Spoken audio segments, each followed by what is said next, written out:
With just 2 more episodes to go from The Last Dance, 7 and 8 were just as amazing as the first 6 parts, from MJ's dominance, shocking the world in '93, coming back to being on top again. Here are some of my quick takeaways to parts 7 and 8. Michael Jordan's first retirement. Combined with the vicious media questioning him non-stop throughout the 1993 season, everything was uncertain. After winning his 3rd championship at the age of 30, Jordan was regarded as the greatest basketball player who's ever lived by many. At his professional peak, after his father's tragic death, the basketball prodigy shocked the world, making his announcement October 6 of '93 one of the saddest days in sports history. Surrounded by media from all over the world, there's been many conspiracy theories whether Michael retired due to David Stern's secret suspension because of his gambling issues. Despite all the speculation, there's been no evidence of that to this day. Many in the media even said it was BS. Having a strong relationship with his father, baseball was Michael's first love, being talked about for some time. Jordan even flirted with the idea in the middle of the '92 season,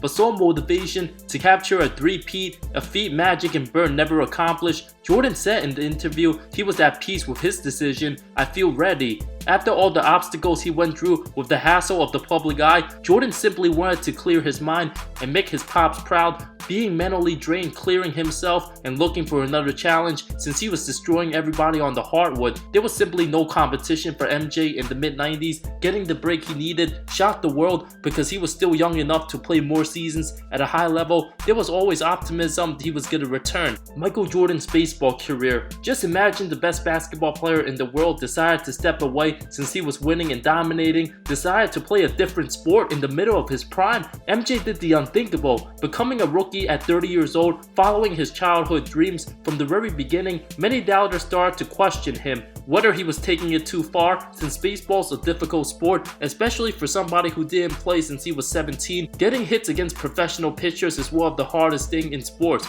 Just like his work ethic in basketball, MJ translated the same mentality on the field, put the hours in the batting cages. The White Sox gave him a tough assignment to start the '94 season for the Double-A Birmingham Barons, putting Jordan shoulder to shoulder with some of the best prospects. Because of his name and popularity, there needed to be enough room for the press, allowing Jordan to compete with some of the best competition. Every ballpark sold out. Fans who weren't even interested in baseball just wanted to catch a glimpse of Jordan. Things were looking amazing at first. Started the season, a 13-game hitting streak brought his average up to .327 by late April, but after a few weeks, pitchers adjusted and gave Jordan breaking balls ones he hasn't faced before. No more fastballs. Jordan kept swinging and missing, piled up the strikeouts. His manager Terry Francona saw the struggles firsthand. The end of his season stats: batted .202, .289 on-base percentage, 3 homers, 21 total extra base hits in 127 games. The national media ripped him to shreds. Sports Illustrated didn't even ask Michael for an interview, headlined the cover, "Bag it, Michael," calling him an embarrassment for the sport, not fully understanding what Jordan was dealing with at the time.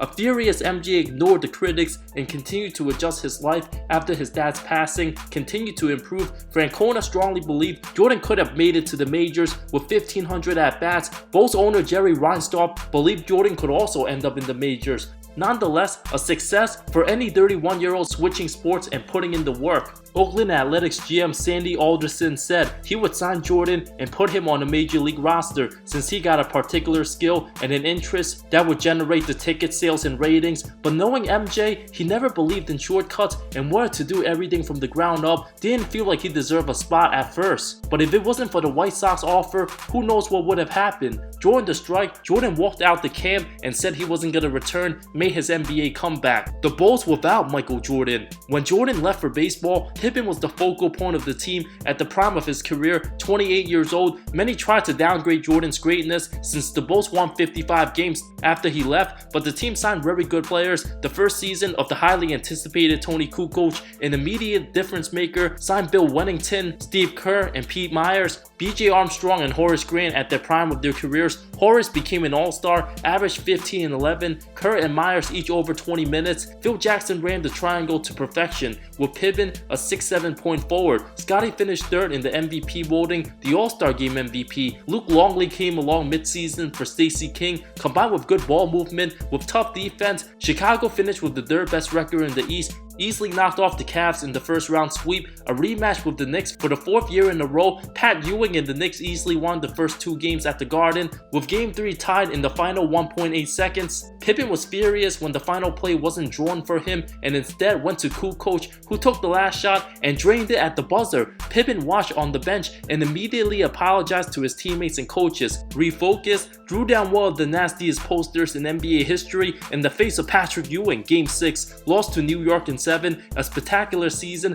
Phil Jackson also got under the Knicks' skin by having Derek Harper ejected for Game 3, suspended for the next 2 games. New York would have likely finished the Bulls in 5 or 6 if Harper was playing, but 95 was different. Chicago let Grant walk to the Magic in free agency, lacked a power forward, lost Bill Cartwright, John Paxson retired. The team went 34-31 before Jordan's return, finished 13-4 the rest of the way, insulting his teammates for the better good. Scott Burrell, a 6'7" small forward who played with MJ in the 97-98 season, traded for Dickie Simpkins, a role player who averaged just 5.2 points despite getting limited playing time. MJ held all his new teammates accountable. Nothing was easy. Constantly went at Burrell at practice, toughened him up, knowing the team would need him to step up at some point in the season. With the mentality at going out and win at any cost, Jordan made his intentions clear at all times. The fear factor was real. His teammates appreciated his toughness, paid off at the very end. Burrell did state Jordan was fun and enjoyable off the court. His college teammates got a chance to meet MJ at the locker room after a game and got an autograph, showing a great side of Jordan. Of course, the incident with Steve Kerr at practice, MJ angry at Phil Jackson, tested Kerr's patience, got physical. Kerr then hit Jordan in the chest. MJ rocked him in the eye with a punch, drawn out at practice, apologized after. Kerr earned Jordan's respect. Their relationship only grew from there, proving doubters wrong again. After coming back from baseball, many had no idea if he was going to perform at the same level. Didn't just want to be another superstar, but reclaim his crown as the best player, aiming for more championships. His 5th game upon returning, scored 55 points at the Garden, put on a dazzling display after being eliminated by the bigger, deeper Magic team, falling in 6th, not having a chance to be at full strength, didn't have enough time to adjust his body to basketball. The very next day, Jordan immediately trained with Tim Groover, says if anybody is willing to take 3 hours out of their time to watch him play basketball on TV, Jordan had the obligation to perform his best at all times, even with his hectic schedule. Filming Space Jam, a basketball facilities was built designed for MJ to practice and get reps in, work Monday through Saturday, trained with Mr. Groover during his break, broke the regular season record in 96, 72 wins, dominated the postseason, swept and humiliated the Magic in the conference finals, knocked off one of the best teams to never win a title. The 64-win Sonics reclaimed his crown, winning his 4th title on Father's Day, an emotional moment. Don't ever talk smack to Jordan. In the second round of the 98 playoffs against the Hornets, former teammate B.J. Armstrong nailed the go-ahead jumper, tying the series. Regretfully talked smack to the Bulls, a huge mistake. Charlotte would not win another game. Held Armstrong to 1 of 7 shooting the next game, 2 of 5 in Game 5, proving nobody can trash talk or even make eye contact, otherwise they get punished. In the regular season game against the Bullets, LeBradford Smith went off, dominated the Bulls for 37 points. The next night, Jordan responded with 36 of his 47 in the first half, sending a message. Smith apparently said to Michael, "Nice game," but Jordan actually made it up just to feel it as motivation so he can annihilate him. An absolute savage. Those were some of my quick thoughts and reactions to episodes 7 and 8. What were some of your favorite moments? Let me know in the comments below. Thank you so much for watching this video. I love all of you. See you next time.